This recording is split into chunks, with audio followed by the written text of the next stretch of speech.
The Minecraft prison community has been going on for about 2 years now, and the way prisons evolved is crazy. From small obsidian boxes to big redstone machines with crazy exploits measuring thousands of blocks wide.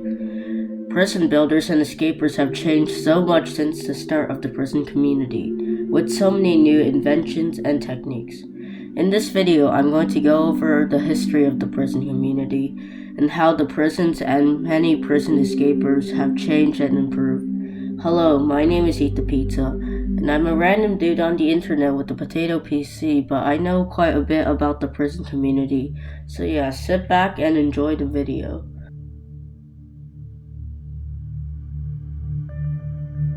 Before this trend of trying to build an escapable prison, the existent prisons were very mediocre. Many prisons were made out of stone bricks and were better for adventure maps than to actually imprison someone. Some of the more advanced prisons were obsidian boxes with a few elder guardians. Prisons at the time seemed very secure, but with the following months and years of evolving prison building and escaping, these prisons seemed as secure as a dirt box.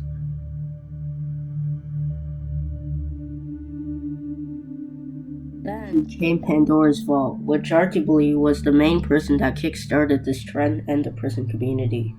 Pandora's Vault was a prison made by Awesome Dude and Dream on the Dream SMP. This prison had many new security features such as kill checks, which involves a player setting their spawn in a bed so a guard can kill them to see if they dropped any items that could potentially help the prisoner escape. There were also cool features like on and off nether portals, lockers, lava bridges, keycard systems, lava wall in front of the cell, a vault door, stasis chambers, which is made when an ender pearl floats in a sill-sign bubble column, allowing the pearl to stay floating until a block hits the pearl. Normal minimum security cells that still seemed pretty inescapable, and many other things. There was also mining fatigue, but I believe a repeating command block was used, because after you drink milk, mining fatigue still takes a bit of time before coming back. But if you use a repeating command block, mining fatigue comes back instantly after drinking milk. If a prisoner dies, he will respawn in a small bed trap above the cell and will be pushed back down into the cell. There are several solo escapes and escapes involving outside force, such as disconnect glitching, using harming potions to kill the guard, or have a friend to come break you out by forcefully mining in. All in all, this prison was pretty impressive, and eventually some other things were added like observer walls on the outside, observer detected glass so no one can break into the cell, and an alarm system. For the first prison, it was pretty impressive, but there were a lot more things coming.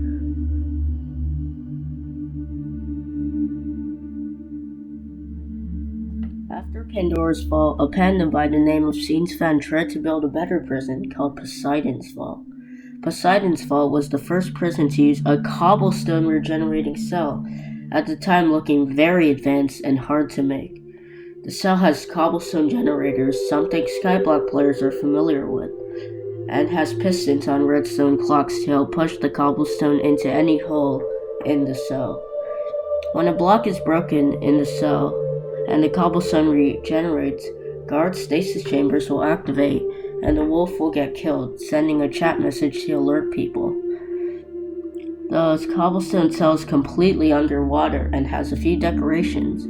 There is a conduit nearby so that the warden can turn off if he wants the prisoner to drown. Poseidon's Vault also has lockers, kill checks, lava bridges, and elder guardians. On the outside of Poseidon's Vault there was a wall design with alternating water and lava separated by obsidian. The idea was that anybody who would try to mine in would create tons of cobblestone and obsidian, making it harder to break in. This prison also uses an ender pearl stasis chamber to teleport the visitor out. There is a bed for the prisoners, so when they die, they will respawn back into the cell. The inside of the prison was also filled with sea lanterns, rather than some other prisons having hollow insides. The warden has a main room accessible only with a keycard, and it contained tons of loot as well as some controls. Although this prison was more impressive at the time, it was too easy to break in, either from the outside or the visiting process. You could also swim into the bed area and get on top of the bed to break it. However, after this, there would be a lot more prisons to come.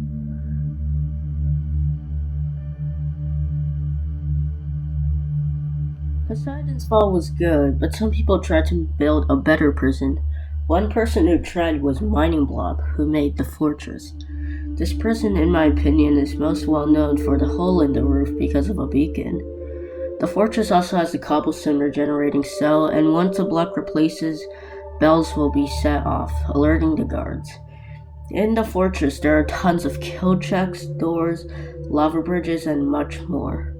The cell contains chests with books and discs, jukeboxes to play music, lecterns, and some lights. This prison, although looking good, has some major flaws, just like all other prisons.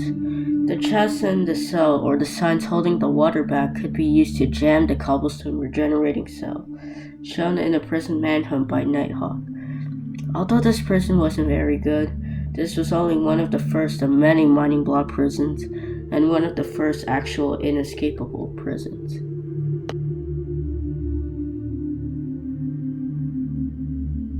After prisons like Poseidon's Vault and the Fortress, there was Hades' Vault. This prison is a very influential prison that had major effects on the prison community. Firstly, the entire inside was filled with obsidian, making breaking in much harder. There was also the new idea of 60 Elder Guardians.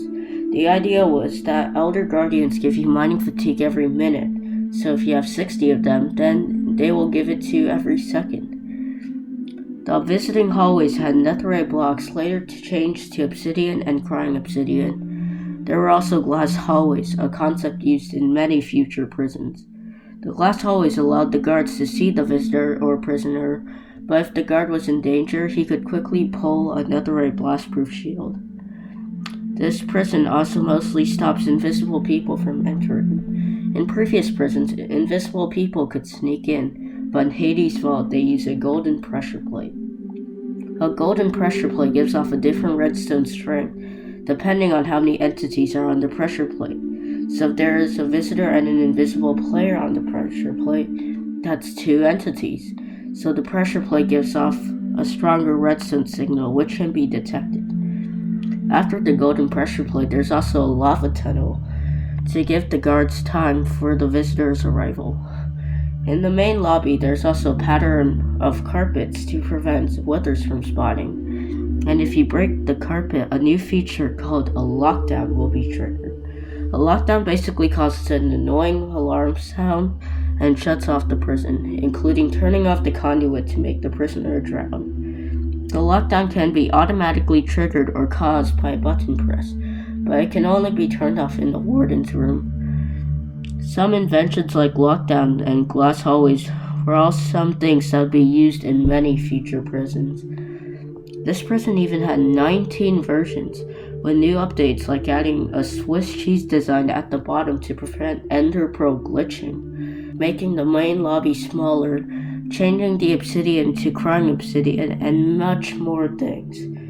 This prison, however, could be escaped on every version using pearl glitching, withers, digging, and other ways. There would be a lot more crazy prisons to come after this, however.